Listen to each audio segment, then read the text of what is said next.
இப்போ இவர் வெளியே வர்றதுனால இவங்களுக்கு எதுக்கு வெடி வைத்து கொண்டாடுறாங்க, இவங்களுக்கு எதுக்கு சந்தோஷங்கிறது எனக்கு முதலாவது புரியலை.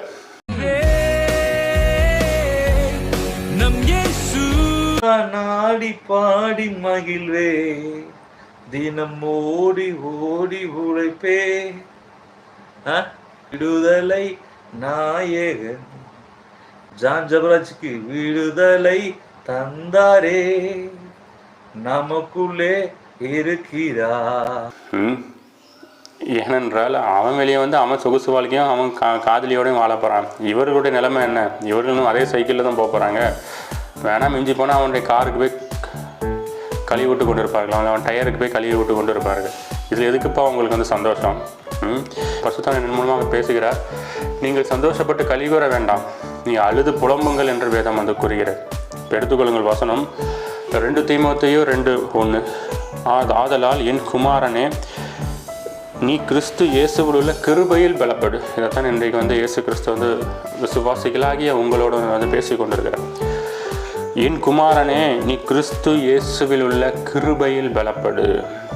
உடனே நீங்கள் சொல்லுவீங்க, நாங்கள் கிருபையில் தான் பலப்படுறோம், நாங்கள் கிருபையில் தான் பலப்படுறோம். ஏனென்றால் ஜான் ஜபராஜ் ஒரு கிருபையின் ஊழியன், ஜெசுடியன் ஒரு கிருபையின் ஊழியன், இந்த ஜஸ்டின்கிறவன் ஒரு கிருபையின் ஊழியன். நாங்கள் அவரை பின்பற்றி விட்டு செல்வதனால் நாங்கள் கிருபையில் பலப்படுகிறோம் என்று நீங்கள் கூறுவீர்கள். ஆனால் நீங்கள் கிருபைக்குள்ளாகவே இல்லை, நீங்கள் கண்டம்னேஷனுக்குள்ளாக இருக்கிறீர்கள், நீங்கள் வந்து அழிவுக்குள்ளாக இருக்கிறீர்கள் என்பதை தான் அந்த வீடியோவில் வந்து நம்ம பார்க்க போகிறோம். அப்படி என்றால் இங்கே கிருபையில் பலப்படுங்கிறதா பவுல் என்ன கூறி வருகிறார் என்றால், கிருபையினாலே ஃபஸ்ட்டு என்னது அதை நம்ம பார்ப்போம். கிருபையினாலே இயேசு கிறிஸ்து நமக்காக சிலுவையில் வந்து ரத்தம் செஞ்சிருக்கிறார், மகா பாடுபட்டிருக்கிறார்.